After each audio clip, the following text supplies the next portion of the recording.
Something else, and I'm sure you're going to love me for this. TVs, computers, Game Boys, electronic toys like that. You might say my child doesn't have repetitious behaviors, but if they are on the computer for 2 hours a day, they're watching videos for 2 hours a day, if they are playing Game Boys, walking around with headphones on, then they are repetitious and zoning out into that world. And so what you're wanting to do ultimately is remove those from their environment, so that then you might see then they might take up other repetitious exclusive behaviors or just repetitious behaviors. But what's happening is these TVs, these electronic toys, these computers, what's happening is it is a very singular experience, meaning they're on their own. And autism and Asperger's high function is all about an aloneness to some degree and a lacking an ability to connect. So it sort of fortifies and reinforces that capacity. It also can be very hypnotic. Our children can also be almost in a hypnotic state when they're in their repetitiousness. And so I'm reinforcing that and giving them a tool and a toy to do that. So really, you're wanting to limit those, remove those at best. All right, so you're wanting to do that. And one other thing you could do is whenever you see your child and they're doing something that you really want them to do, really celebrate them, really cheer them, really, yes, nice job, John, I love that you did that. Hey, you were so flexible, excellent job, you are so capable, so smart. So really celebrate them, cheer them. Cheer them in a way that will make sense for them. Like, for example, if you have a 15-year-old who you go, yay, that's really nice. They're like, don't do that, Dad. That's not very cool. I'm not a kid. All right? If they do that, then you're like, hey, nice job, high five. So you do it in a way that really you'll know that they'll be able to take in. All right? So these are the three strategies. Number one is your attitude, really accepting your child, really accepting those repetitious behaviors, feeling more relaxed about them. Not only doing that, but enjoying them. Number two is expanding those repetitious behaviors, helping them be more flexible, will help them in all areas of their lives. And then helping them on the third strategy, developing the ability to interact in someone else's area of interest. Very key to peer relationship, or any relationship for that matter. Alright, so now what we're going to do is we're going to go to some questions. Now I have some questions here that were sent in prior for people who registered, and I'm just going to work through them, and I believe they're going to be useful to this what we're doing here.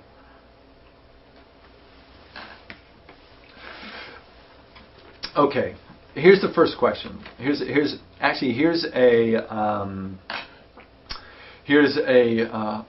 family who came to our startup in February, has an 8-year-old boy diagnosed with Asperger's syndrome.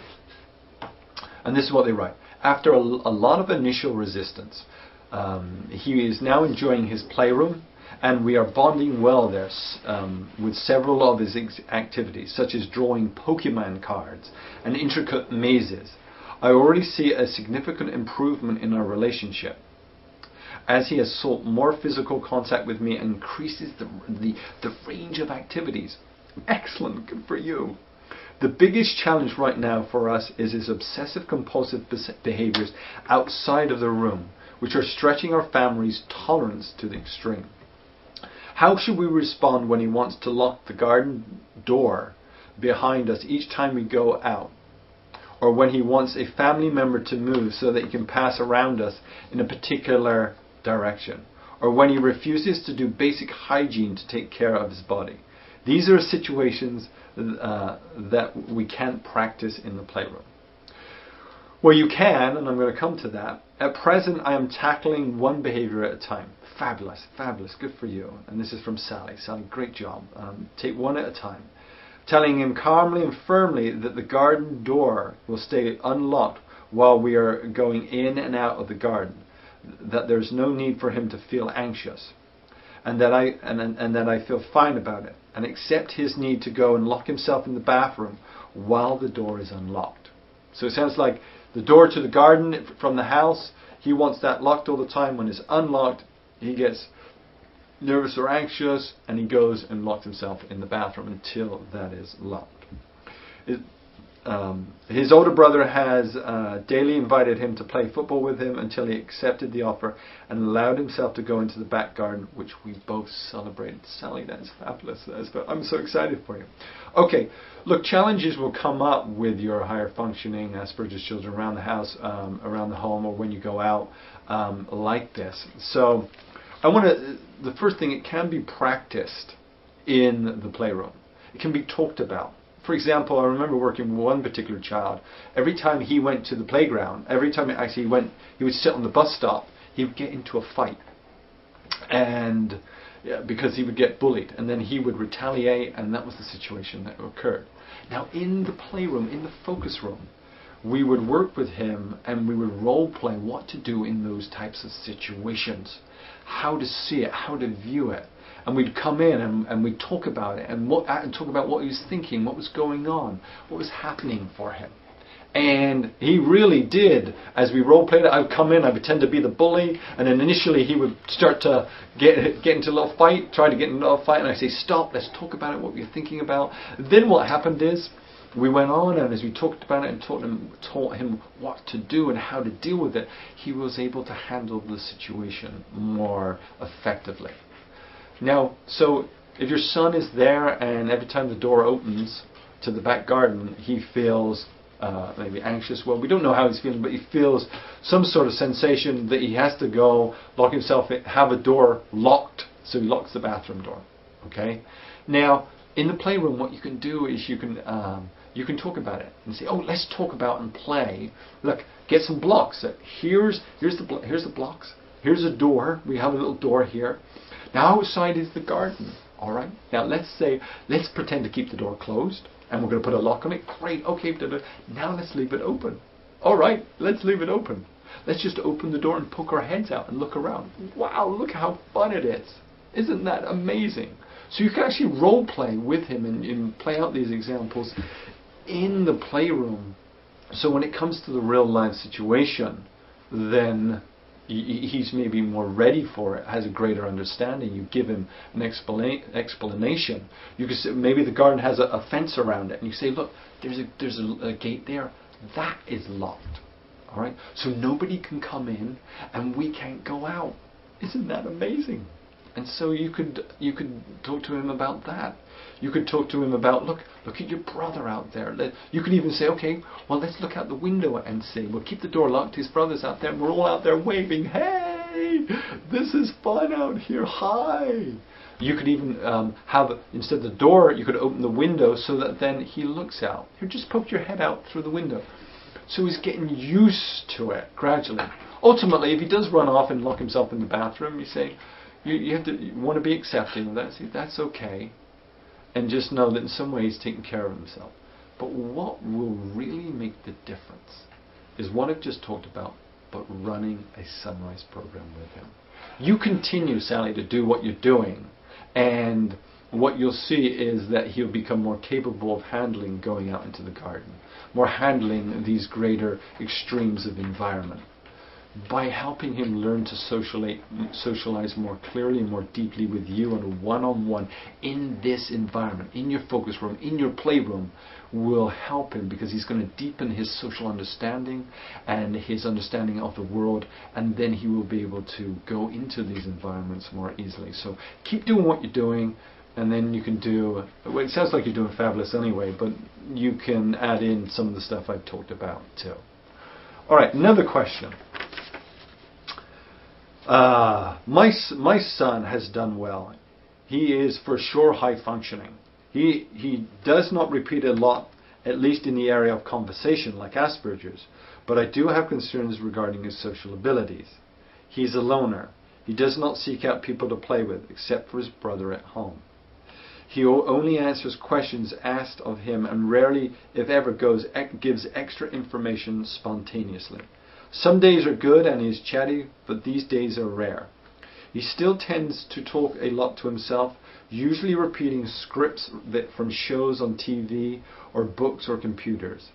it is like he is playing a game in his head. Why he can't play with others and act these situations out, I don't know.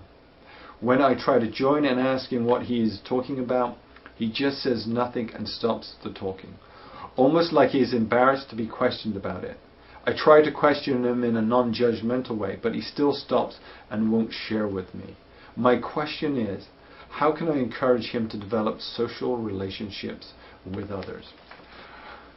Alright, well, it goes back to what we talked about initially in terms of the strategies. I think if you apply those strategies, it's really going to help him. Which is, his repetitious behavior is talking about scripts and talking about what he's seen on TV and in movies. And so the idea is, you remember we talked about a timing. Timing is important. So what you're wanting to do is, as he talks about his scripts, and he's doing his scripts, you could be over here and you could just talk about your scripts, and you want to do it quietly, at a low volume, not louder than him, and really show him that you're here with him and you're wanting to connect with him versus you're trying to make him connect with you. What you're trying to do is say, I'm here, I'm loving you, I'm enjoying this activity. You talk about the scripts over and over and over and over again. And then if he looks across, you say, hey, thanks for looking at me. Hey, thanks for noticing me. Hey, I'm having the best time. Don't ask him a question, because what happens is then, it goes back to that asking questions, it becomes an interrogation, and then when I ask him a question, I'm asking him to be interesting versus you be interesting.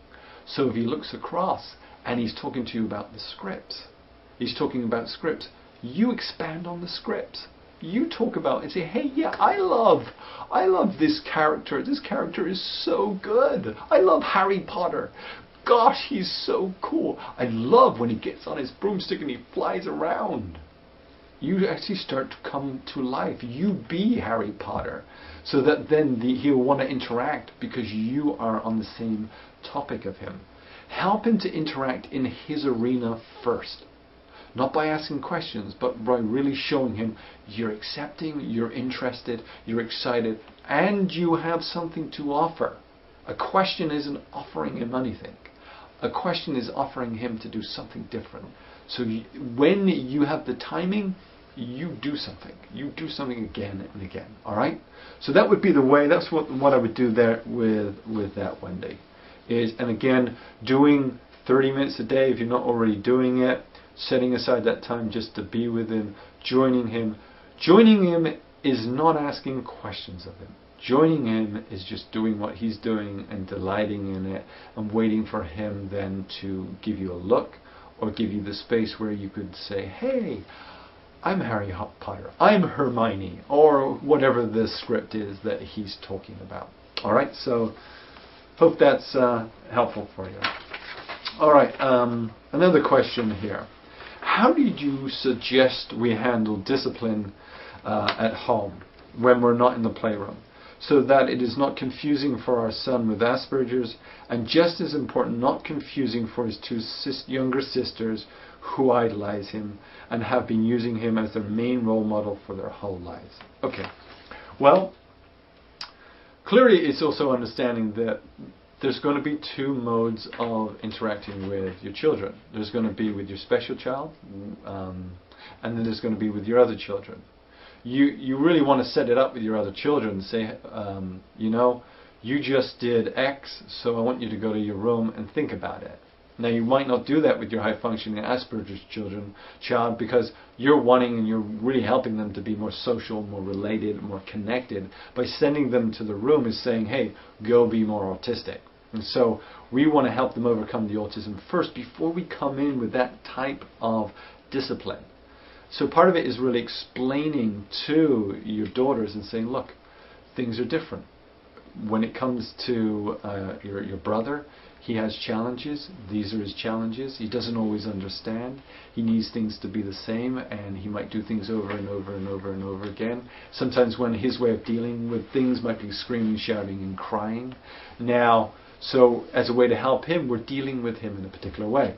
Now with you, you're smart, you are social, you connect, you have all these skills, and so you know different. So we're going to send you off to your room if you do X, Y, and Z. Now if they say, and you might hear that, it's not fair, okay? And you know what you say to them? You say, you're right, it isn't fair, life is not fair, which is true. To say life is fair is an untruth, because they might be neurologically typical, and your son is neurologically challenged, and so there's not the sameness that's going on. So each one requires a different situation. What you can do with your neurotypical children is say, look, you get to go here, you get to do this or do that, and your brother doesn't. So things are different, things aren't the same, and things are not as fair as you might ideally want them. But that's because you're different, and we have to deal with you in different ways. And so helping them understand, yes, there will be a different way they're treated. And once your child is, let's say, recovered from their high functioning autism or Asperger's, then you can integrate that type of discipline with them. But for now, that's how I would explain it to his sisters. All right, another question. How do you get volunteers accepted in the playroom? Our son is 8 and manages to function at a very high level with very close family and loves the playroom, but we are concerned about the challenge of introducing volunteers and that he'll just walk out or climb out of the windows. Alright, couple of things. Easy things. Put some locks on your windows, so that's not an option. Okay. You also too will want to put a lock on your door, and which will help you and say, okay, we're going to keep that door locked. Now I know for a younger child that's easier to do than, let's say, if your child's 18 years old and 250 pounds. So we're talking here about an 8-year-old.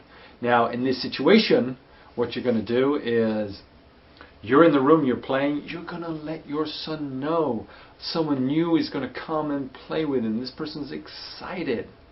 And you're going to talk to him about them coming, and this person loves this game or that game. Now the person's going to be watching outside, looking in. And then you're going to call them in. You say, come on in, John, come on in. John comes in. And what you do is, you don't leave right then and there. You play together as a threesome.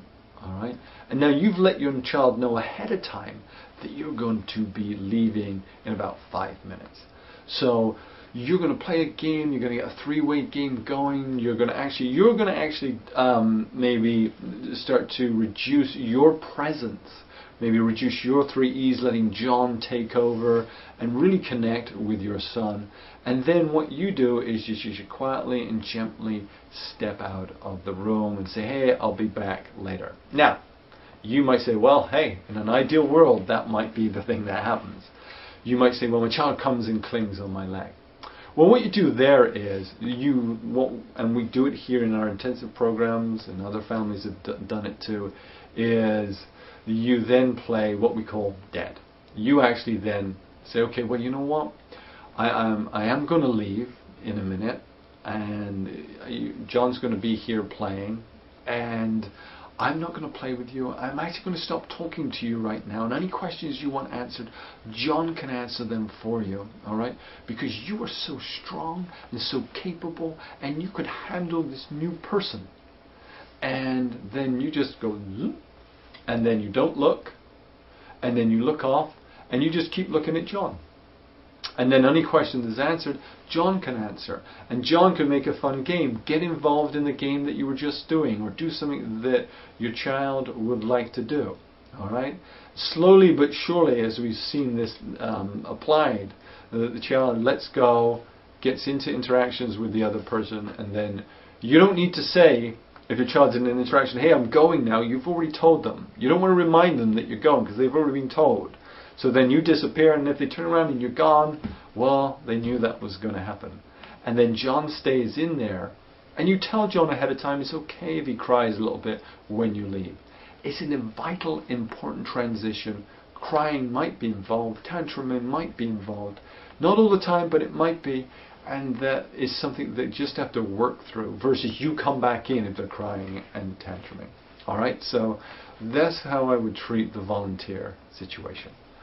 Alright, so let's go. I got some more questions here.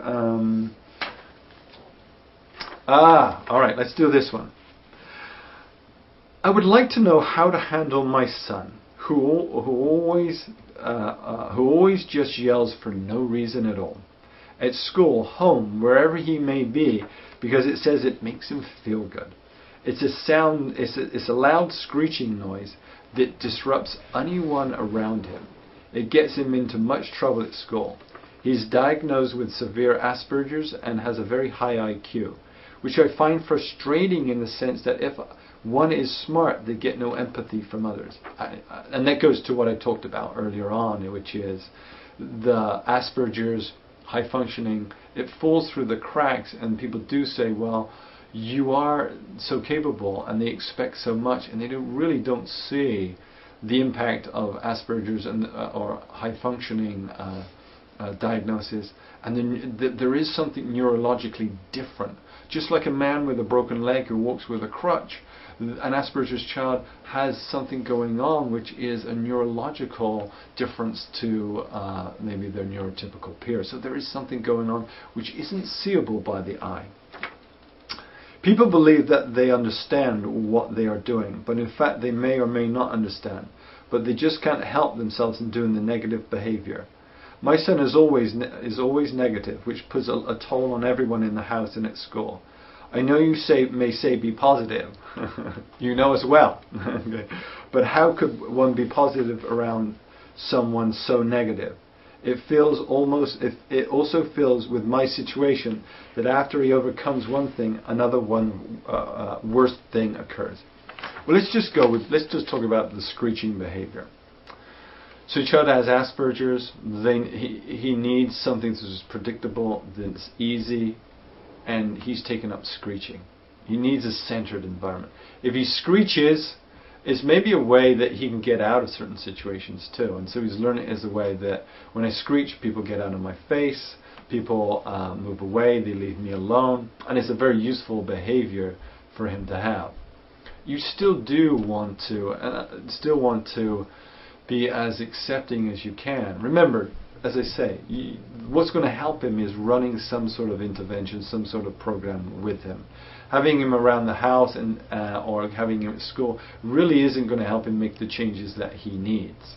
So what you are wanting to do is set aside that 30 minutes, and during that 30 minutes, if he screeches, you screech. Understand what it feels like. Join his world. Show him a sense of acceptance, because that's what he's not getting right now, which is okay. But if what I'm wanting him to do is relax and understand the world more readily and to have deeper social relationships, I have to show him that, hey, when he screeches, I'll screech. I'll accept it. I'll actually enjoy it. Maybe I can do it louder than him. Maybe I can do it quieter than him. Maybe I can talk about, okay, well, let's talk about this. You screech, okay? Let me try it. Ah! I screech. Now, what did that feel like? Hey, what type of screech does he like best? Maybe we could write a song of screeches. All right? It would be fun. It'd be an interaction. I could have the best time. What's going to help him move through his negativity is me. And I know we're going to say really focus on a more accepting, more easy, more positive attitude. If you are having a challenge with it, look, if you haven't been to our startup program, I would encourage you to come. We have literature. Go to our website. You can read our website. There will be some useful information there. We have material. Call us up. You do an initial call with one of our family counselors who has experience with talking with families, and say, hey, can you give me some support material that I can read, CDs I can listen to, DVDs that I can watch that will help me change my frame of mind, my attitude. Because look, I love this saying, and I have said it in the programs, and you may have heard it if you come to our programs. If you always do what you've always done, you always get what you always got.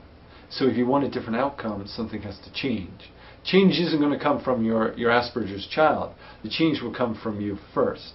And so I know you're doing the best. I know all of you are doing your best. And part of it then is really saying, okay, what more can I do? I can change this. I can, let's say, with the screeching at home, I can do this. Within the 30 minutes, at least I could be there, and you know what? I'll screech a little bit. Now, when he screeches at home and he screeches outside of that 30-minute interval, you could say, hey, the screeching, if you want to screech, here, remember, we have a particular place where we can go and screech. Let's go and screech over here, where it's not going to hurt people's ears, or it's not too loud. All right, you know what? Here, I've got the screech bag. I've got a bag. See this bag? You put it up and you go, woo! Right into the bag. So that way there's a sense of fun, but also you're helping him see it's okay that he screeches, and it would be more helpful for him and for other people if he did it into a bag or into a bowl or did some place like that. If you start to do this around the home, then what he's going to learn to do is to maybe be able to control it, be able to move beyond it in the school situation. But school is very overwhelming. Can be very challenging for a high-functioning Asperger's child. People tend to put their children there because they feel like they're doing so well. But ultimately, it might be worth considering taking him out for a period of time and then putting him back in. Let me go to some more questions here. Let's see. I think, okay. Let's go to how do we introduce friends into the room? My son loves to be with other children, but oftentimes this is awkward, especially if there is more than one child. Do we explain to our son to the incoming child, or how do we handle this? Okay, so play dates. Let's say your child's at that level where they can handle play dates. And this is what we did with Jade and what other families do. You have this focus room, this playroom set aside, and in this room it's a room where your child feels a safeness, predictableness, controlness. Get one child, bring this child in, and set up play dates starting in this room. You could just call it with the child coming over, and you don't. I wouldn't say to your child, to the child coming in, "Hey, my child has Asperger's or is high functioning, so you want a position for eye contact. You want to celebrate this and that." The idea of a play date is to see how they handle people, how they handle their peers when a peer has no guidance. Because when they go out into the world, the rest of the world aren't going to be taught how to be with your child. You're wanting to see how do they handle being with another child. And so you say to them, hey, come on in and play. You want a child who is not too bossy, who will just take over and your child becomes a wallflower. You equally don't want a child coming in who's a wallflower, who's very passive. You want someone who will have an opinion, who has a flexibility. And in the world that we live in, there might be some real bossy children, some wallflowers. So search out. Maybe there's a neighbor, particular child you might pick out. Maybe there's a niece or a nephew you have, a cousin of your child's, or a friend's child that might be able to come across and play. Play in the room. One of the time I remember, Jade was playing and I was playing, and then this boy came over and they started playing together, and I said, you know what, I just got to step outside a minute. I'll be back in about 15 minutes. I step outside and then I look through, because there's an observation window, or some of you have cameras, and then watch the interaction and see we saw how Jade was doing, how capable she was. And so we set up a play date when she was ready, about 30 minutes a day, not 30 minutes a day, actually 30 minutes a week, and as she became stronger and more capable, and as we were running our program, we slowly put more and more in, so that then she was getting used to and being able to interact in the way we wanted her to interact, in the way that would be the most useful socially for her. Alright, so that's how I would introduce play dates. Alright, my son is 15 and he talks constantly, reporting about cars, where they are made, what company makes them, and endless other details. How can we get him to talk about something else? Well, I think we've talked about this. It's not about getting him initially to talk about something else. It's really about how can we get him to expand about cars. Okay, so you could expand about cars. We actually had such a child who came here, believe it or not, who was very much into cars, talked about cars, would talk about the emblems of cars, would draw them. And so as we played and as we interacted and as we talked and we got into the bubble of cars and you know, some people, you know, maybe you're one of them, or your partner is one of these, who loves cars and goes to car shows, who upholsters cars, who refurbishes cars. There's a whole world out there of people who just love cars. So part of it is seeing that, okay, your child's into cars and they're very repetitious about it.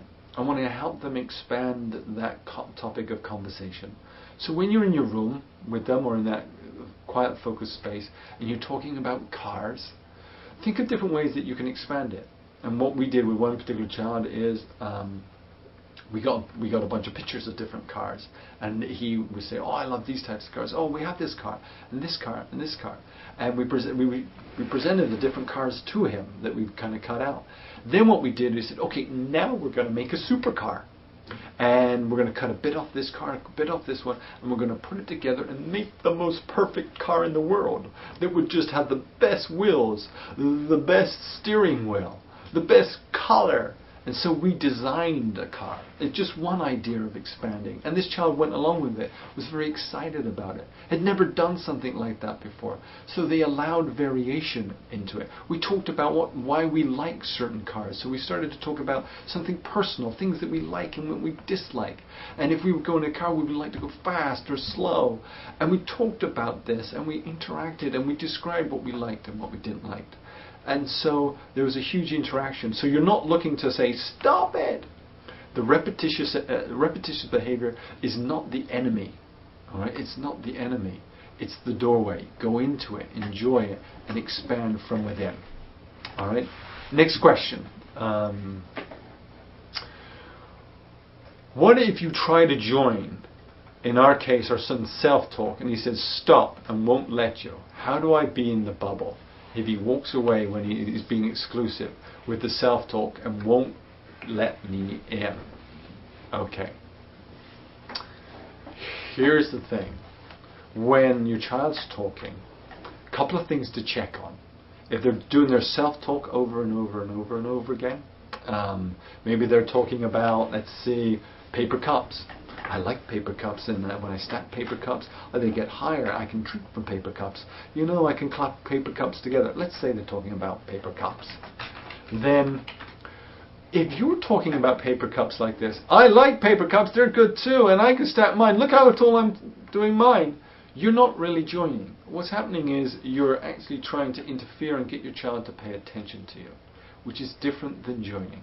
Joining is actually doing the same activity, enjoying it, and letting your enjoyment of the activity shine out so that your child notices it and sees it, and then they become interested in you. You don't have to make your child more interested. By you joining, they're more likely to do it. So a couple of things you can do here.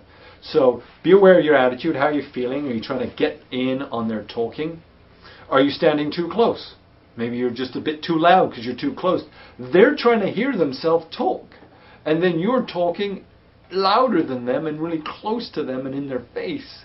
Then they're going to say, "Stop, cut it out, back away." Because what they're saying is, "Hey, Mom, Dad, the joining, how you're joining with me doesn't work for me. Can you change it? Can you do something different?"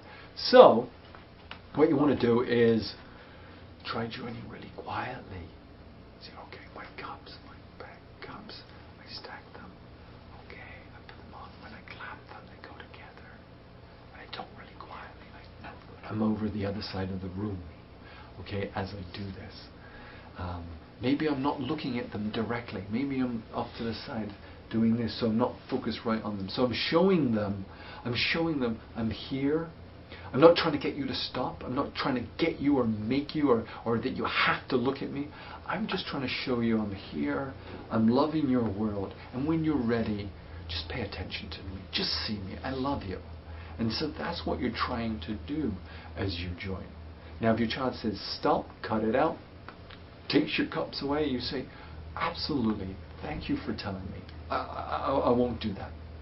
I remember one particular father who he wouldn't listen to what his child would say, and then his child would, and eventually what happened is the mum said, okay, I'm kicking you out of the program for 2 weeks. And the dad said, what? Oh. So the dad came out of the program for 2 weeks. When he went back in, his childhood was used to his dad not listening. But his dad was different now and says, okay, no, I'm going to listen to you. I'm going to show that I'm responsive to you. And so his dad said, his child said, sit on the chair. So he sat on the chair. And then he kept him on the chair for the first few sessions. He wouldn't let him up. And he really had to show his son that he wasn't going to get up. A couple of times he'd go like this and his child would say, sit down. And he'd sit back down. And so he'd sit back down, his child would be out isming and doing his things. And he would do the best he could, loving him from this place. If your child said stop talking, you could stop talking, but you can still go with the cups. Like this. I can pretend I have cups. Child says, don't move your hands. I don't move my hands. And my child wants to say stop altogether. Don't say anything. Don't move your mouth. Just sit there. Don't do a thing. Then I say, absolutely, I'd love to. And then I sit there, and as I watch them, I'm loving them. I'm accepting them and saying, it's okay. I will give you control. You're thinking all these things. You're not saying it. And then what you do is you give it 5 minutes, and then you just gently come back, and maybe with your fingers you just start doing the cups and you just do it subtly and small, and you build, and that's what you do. All right, always give control, because that's what they want. And when they say no, they're wanting control in that way. All right, let's go to another question. This is a good one. This comes up quite frequently. My son, 9 years old, can't cope with losing in games. I know a lot of people can't do that. Because of this, he often refuses to play games that he enjoys for fear of losing. If he does play and lose, he insists on playing over and over again until he wins. How do we help him? Oh, that's a great question. That's a great question. Well, first of all, you want to play games and make winning fun and losing fun. Alright, so what you do here is this. So let's say he wins. You say, yay, you won. Hey, guess what? I came second. Yes. Because we live in a culture where winning counts. And if you don't win, you're nobody. And so winning is, everybody gets cheered and celebrated. You won, you won. What about the person who just showed up and played, who was there and enjoyed the game and the activity? What about that person? So what you're wanting to do is de-emphasize, take off the, wow, winning is so key and so important and so crucial, and really start to focus on, hey, you know what, I had the best time playing with you. You know what, I love you. Hey, you know what, I cheered you for winning. Hey, how about cheering me for playing with you too? Cheer me, yay, I played, I came second. You could even have a cuddly toy involved too. Hey, cuddly toy, you came third. Good job. Yay. Let's give medals. Okay, let's give the first person you won. Yay. And then the second one you won too. Yay. And what I'm doing is making the whole thing. I'm not making number one, the winner, special. I'm just making everybody special. That is so wonderful and so beautiful to play. And winning is wonderful too. But it's actually playing and having friends and having someone to play with and being friends together that really matters and really counts in the big picture. And so I'm going to de-emphasize the whole winning thing. And if I'm going to play a few games like that, and then I'll play a game where he loses. And I'm going to cheer him, hey, thank you for playing with me. It's so good you played with me. Thank you so, so much. It's so great. And so you cheer him, and that's what he's going to start to take in is, wow, it's being second, being third, and also winning is good. So you want to start to create that kind of sensation around winning. Don't avoid it. In your playroom, your focus room, create games and activities that will help him learn these skills. These are important friendship skills. All right. Let's see. Question about Jade and the treatment we did with her. Okay. You said earlier that your daughter is fully recovered now thanks to some treatment you did. Can you tell me which? I know all about ABA and other similar techniques, but those seem to be more appropriate for children that have classic autism. What do you think about the damn protocol for Asperger's children? My son isn't vaccinated. Okay. What we did, the main thing we did with Jade to help her her recovery from autism was actually focus on her #1 challenge, her ability to socialize and connect and relate. And what we did, we didn't just focus on, she must be able to sit at a chair, she must be able to hold a fork. We focused on social interaction. We focused on having a relationship. We believed first and foremost that she could definitely look in your eyes more. She could definitely put 2 words together, 3 words together, speak in sentences, to have conversations, that she could be flexible within an interaction. We believed that she could do these things. And so what we did was we applied all the techniques of the Sunrise program, everything that we teach at our startup program, and we teach in our advanced training programs and in our other literature. Again, I encourage you to go to on our website if you're not already on our website. Lots of information, but the main focus is social interaction, and really focusing on the 4 fundamentals of social interaction: eye contact, communication, verbal communication, interactive attention span, and flexibility. Those are the 4 fundamentals. If you go on our website, we have a developmental model which you will be able to then look at, pinpoint where your child is, and then you can see what social skills you're wanting to help them develop more. We did other stuff too. Jay, we did dietary intervention too. We did gluten and casein-free diet. We did removed all sugars from our diet, includes glucose, fructose, artificial additives and preservatives. We did all of these different things with her, and we kept her on this diet because in terms of helping her. So we're going to do something outside, helping her with an intervention, the Sunrise program, which was profound and meaningful to her. We did that, but we also had to make sure inside her body that she was set up, because she did have allergies. We had allergy testing done, blood work done on it. We had stool sample taken, urine sample, hair samples. We had all of this stuff so that we could create a diet that would create an internal environment that was as calm and as easy for her to make those neurological changes. Because if a child's wired out on sugar, then it's going to be hard to focus, hard to make those changes, hard to practice putting those neurological pathways into action. So those are that's the type of stuff that we did with her. All right. So yeah, we're strong advocates of, yes, dietary intervention is a key part of running your Sunrise program. Let's see. How can we teach my son to act more normal around other kids? He is 12 and he really wants friends, but I can tell by now he acts around other kids, like at the town pool, that they think he is weird. But he does not seem to know he's acting strange. When I tell him no to some things that annoy people, he nods his head but continues to do it. Well, there's a number of things. Where the work needs to be done is at home with dedicated time. That's where you're going to get the changes at the pool, at the garden, in the garden. You're going to get the changes in the park.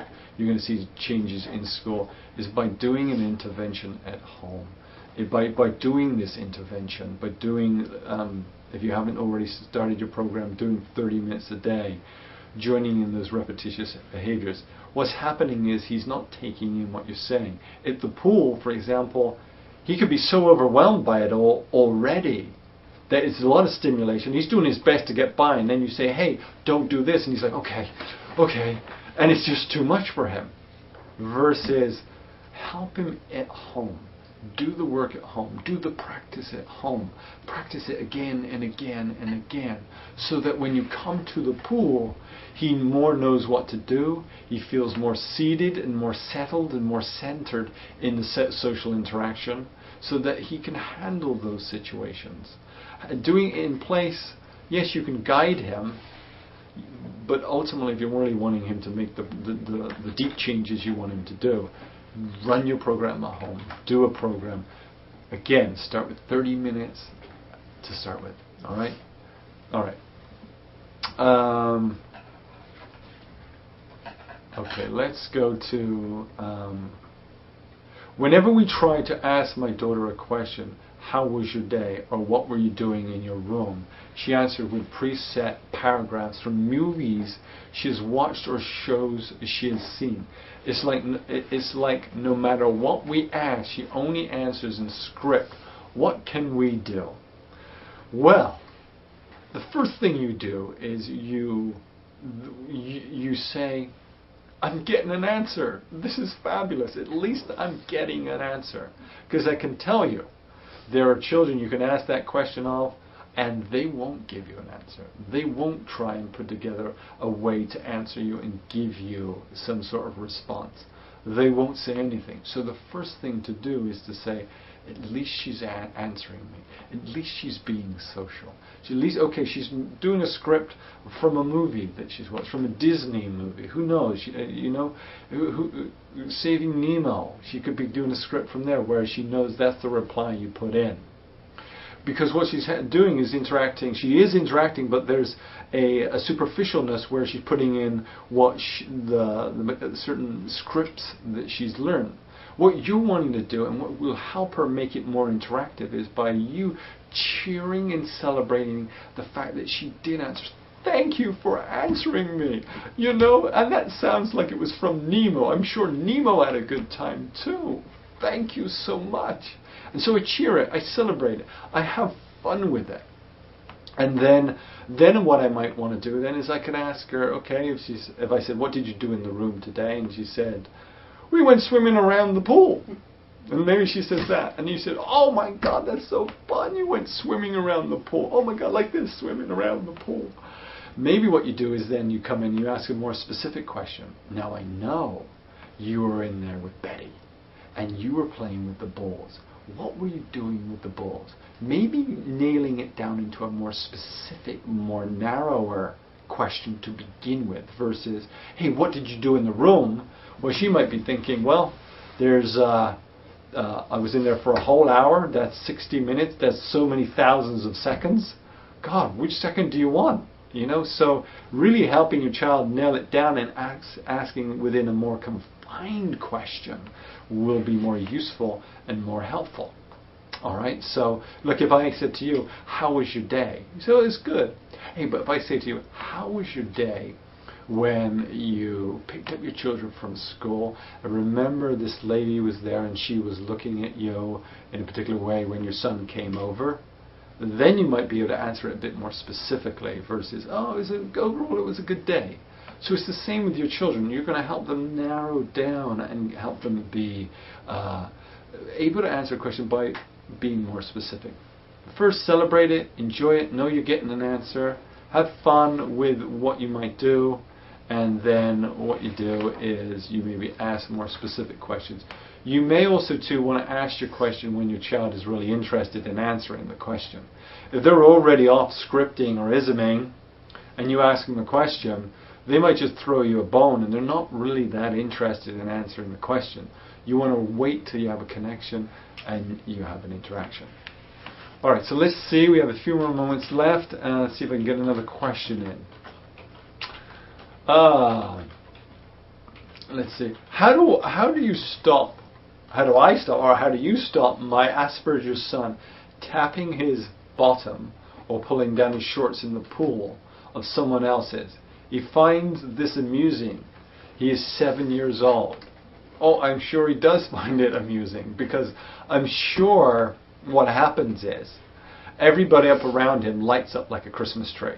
Like, no, you're going to pull it, no, pull it up. And people come running from the other side of the pool, and it's a whole big thing. And so if he's wanting some amusement, then he's going to pull down his shorts.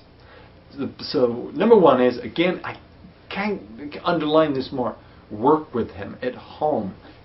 Focused time is going to change those types of behaviors. It's going to help your child understand you don't do that. At this point, he doesn't understand. He doesn't care. He's in his own world. And so the way to do that is help him deepen his sense of social interaction, this understanding the social fabric of being at a pool. And so, but if you do take him to the pool, maybe you don't take him with people around.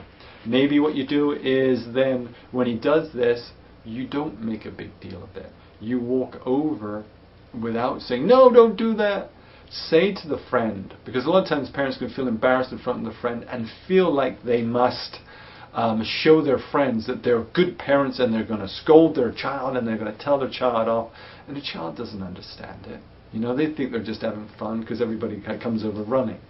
So explain to your friends, hey, my child might do this. And then you come over, because it's all this big reaction that's actually encouraging it and reinforcing it. And you want to really show your child that that's not going to happen. So you want to come over nice and calm and say, come on, let's pull your shorts up, no big deal, and then get on and play. So that would be it. Do that, and then at home. Now, this is all we have time for, but I do want to say, I want to share, just recap with you. And I want to start with just reading a quote here. And this is a mother who had a high-functioning child, who had a child with Asperger's. And really, it really speaks to what you can get and what you can create for yourself. Because a lot of times people say, okay, what can I do for my child? I think if, for those who are watching for the first time, come do a training program. I can't underline that even more. I mean, it's so important. And this is what one mother wrote. She has an 11-year-old son. He has Asperger's syndrome. And this is what she said. Attending the Sunrise program startup completely changed the way I planned to approach teaching my child. Before, our emphasis was largely academic because of Jake's high functioning capabilities. I overlooked a lot of social issues, hoping that if he did well in school, that he would eventually just outgrow the social problems. Your child has Asperger's. Your child has high functioning. I think it's the fortunate few whose child outgrow those types of behaviors. I think you can do something. We believe you can do something to really help your child. And I know for those who are watching who've been to our training programs, you're doing it and seeing the benefits of that. For those who have not been to our program, I really encourage you to go to our website, get yourself an initial call, speak to one of our family counselors, because you can do something. Come to our website. Our website is www.autismtreatment, well, that's all one word, autismtreatment.org, or give us a phone call, 413-229-2100, and if you're outside the United States, you'll have to find the dialing code. I think it's 001. If you're dialing from the UK, you'd have to find it from your particular country. Or you can call, if you're in the United States or Canada, I think it's 1-877-766-7473. But if you didn't catch that, go to our website, www.autismtreatment.org. All the information will be there, all the phone numbers, lots more information besides. So, hey, it's been a real pleasure talking with you, sharing with you.